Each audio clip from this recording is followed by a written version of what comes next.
সরকারকে ফেসবুকীয় সরকার বলে, মানে সরকার তার মনের কথা, বুকের ব্যথা সকল কিছু ফেসবুকে প্রকাশ করে। তো এই কারণে দেখা যায় যে সিদ্ধান্তগুলো ফেসবুকেই আসে। তো এই সরকার থেকে ফেসবুকীয় সরকার বললেও খুব ভুল হয় না। বর্তমান বাংলাদেশে আসলে আপনি কোনটা বিশ্বাস করবেন আর কোনটা করবেন না, এটা একটা বিরাট প্রশ্ন হয়ে দাঁড়িয়েছে। ঠিক যেরকম আওয়ামী লীগ এক সময় দাবি করতো যে শেখ হাসিনা ঘুমান না, তিনি দিনরাত শুধু দেশের জন্য কাজ করেই যাচ্ছেন। এই সরকার হয়তো বা সেটি প্রমাণ করবার জন্য রাত 3টার সময় সংবাদ সম্মেলন করেন। একজন মৌলানা সাহেব ওয়াচ করতে গিয়ে এই কথাটিও বললেন যে তিনি আসলে ইউনুস নবীর মতোই একজন, যিনি আমাদের ত্রাণের জন্য, আমাদের জাতির ত্রাণকর্তা হিসেবে আবির্ভূত হয়েছেন। রুমিন ফারহানা, এনসিপি সদস্য সচিব আক্তার হোসেন বলেছেন, অন্তর্বর্তী সরকার যদি সব রাজনৈতিক দলের সাথে আলোচনা না করে নির্বাচনের সুনির্দিষ্ট তারিখ ঘোষণা করে তাহলে সেটি গ্রহণযোগ্য হবে না। ফ্যাসিবাদ বিরোধী দলগুলো সেটি মানবে না। 4-5 দিনের মধ্যে নির্বাচনের তারিখ দেওয়ার প্রসঙ্গে তিনি কথা বলেছেন। জামায়াত নেতা হামিদুর রহমান আজাদ বলেছেন, 3টা মিটিংয়ে যারা উপস্থিত ছিলেন সবার সাথে কথা হয়েছে, তারা বলেছে এখানে ইলেকশনের কোনো সংলাপ হয়নি, আলোচনা হয়নি। আপনারা কি লক্ষ্য করেছেন সিএ, প্রেস উইং বা কোনো উপদেষ্টা এটি বলেননি? আসলেই তো রুমিন ফারহানা, সিএ, প্রেস উইং বা নির্বাচন কমিশন তো কিছু বলেননি। মোস্তফা জামাল হায়দার যে বলেছেন 4-5 দিনের মধ্যে ভোটের তারিখ, সেই বক্তব্য যাতে এখন বিশ্বাস করবে নাকি করবে না, আসলে বিএনপি কোনটা বিশ্বাস করছে? আপনাকে অসংখ্য ধন্যবাদ। বর্তমান বাংলাদেশে আসলে আপনি কোনটা বিশ্বাস করবেন আর কোনটা করবেন না, এটা একটা বিরাট প্রশ্ন হয়ে দাঁড়িয়েছে। এই যে ধরুন 2 দিন আগের মাইলস্টোনের ঘটনাটাই আমরা একটু চিন্তা করি।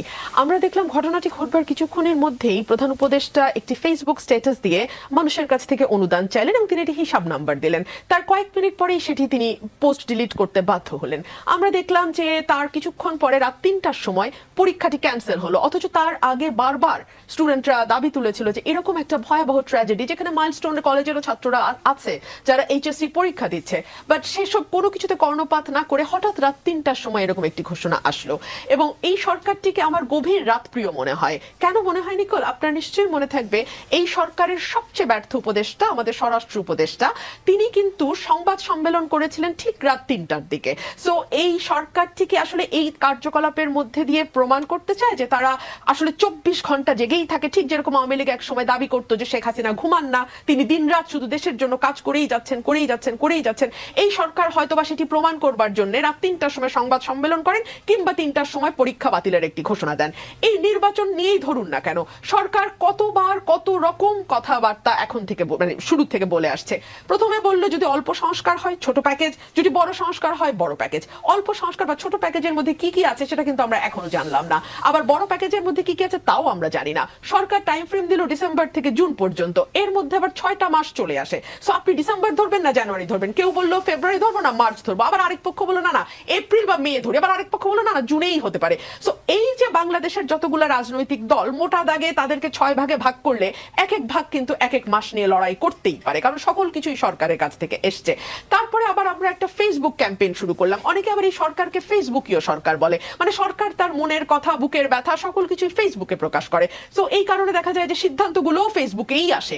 সো এই সরকারটিকে ফেসবুকীয় সরকার বললেও খুব ভুল হয় না। এই সরকার তার ক্ষমতায় থাকবার ইচ্ছা কিংবা সুপ্ত বাসনা কিংবা ধরুন যে কথা সে মুখে বলতে পারছে না গোপন প্রেমের মতো, কিন্তু যা প্রকাশ করার জন্য তার মন আকুলি বিকুলি করছে, তার জন্য কিন্তু সরকার সেই ফেসবুকের সাহায্য নেয়। আপনি কি আশঙ্কা করেন বা প্রত্যাশা করেন যে ভোটের তারিখও আমরা ফেসবুকের মাধ্যমে পেতে পারি? এরকম আমি আসছি। তো সেই সরকারটি একবার ধোয়া তুললো, 5 বছর দেখতে চাই, আজীবন দেখতে চাই, যতদিন ডক্টর মোহাম্মদ ইউনূস আছে ততদিন তিনি থাকবেন। একজন মৌলানা সাহেব ওয়াচ করতে গিয়ে এই কথাটিও বললেন যে তিনি আসলে ইউনূস নবীর মতোই একজন, যিনি আমাদের ত্রাণের জন্য, আমাদের জাতির ত্রাণকর্তা হিসেবে আবির্ভূত হয়েছেন। সো সকল কিছুই ফেসবুকে হয়, সকল ভিডিওই আমরা ফেসবুকে পাই। এবং last but not the least, সরকারের সবচেয়ে ইনফ্লুয়েন্সিয়াল উপদেষ্টারা যারা ছাত্র প্রতিনিধির থেকে উপদেষ্টা পদে গেছেন, তারাও কিন্তু বিশাল বিশাল স্ট্যাটাস প্রসব করে জাতিকে বিভিন্ন সময় বিভিন্ন বার্তা দেন। সো আমি একেবারেই অবাক হব না যদি কোনো একদিন রাত 3টার সময় আমরা শফিকুল আলম বা প্রেস সচিবের ফেসবুক স্ট্যাটাসে শুনতে পাই যে অমুক তারিখে নির্বাচন হবে। তবে নির্বাচনের তারিখ ঘোষণা হয়ে যাওয়া মানেই কিন্তু নির্বাচনটি যে হবে তার কোনো নিশ্চয়তা আমরা পাই না। কেন পাই না? কারণ হচ্ছে কিছুদিন আগেই ঠিক মানে এই যে তারিখের কথা যখন ওনার সঙ্গে মিটিং করার পরে একজন দলের নেতা দাবি করলেন যে 4-5 দিনের মধ্যেই হয়ে যাবে নির্বাচনের তারিখ, ঠিক তার একদিন আগে বা 2 দিন আগে সম্ভবত প্রধান উপদেষ্টা আক্ষেপ করে বলছিলেন দেশের যা পরিস্থিতি তাতে কি আর এখন নির্বাচন করা সম্ভব। ঠিক একই ধরনের কথা কিন্তু আমরা জামায়াতে ইসলামের আমিরের মুখেও শুনেছি। সেটা যখন পটিয়া বা লালমনিরহাটের ঘটনা ঘটেছে কিংবা যখন সোহাগ হত্যাকাণ্ডটি মিটফোর্ডের সামনে ঘটেছে। সো অনেকগুলো দলই কিন্তু নির্বাচন ঠিক এখনই হয় এটা চাইছে না। ধরুন আপনি এনসিপির যেই নেতার কথা বলছিলেন আক্তার সম্ভবত, তিনি বলেছেন যে সকল দলের সাথে আলোচনা না করে নির্বাচনের তারিখ দিলে সেটা কিন্তু কেউ মানবে না। হ্যাঁ, না মানতেই পারে, তবে সকল দল বলতে আসলে উনি কাকে মানে কাদেরকে মিন করেছেন বা সেই মিটিংটা তাহলে কবের মধ্যে হওয়া উচিত? বিকজ আমরা তো একটা টেন্টেটিভ সময় হিসেবে ফেব্রুয়ারিকে ধরে এগুচ্ছি। ফেব্রুয়ারিকে যদি আপনি ধরেন, হাতে আছে আর মাত্র 5 মাস।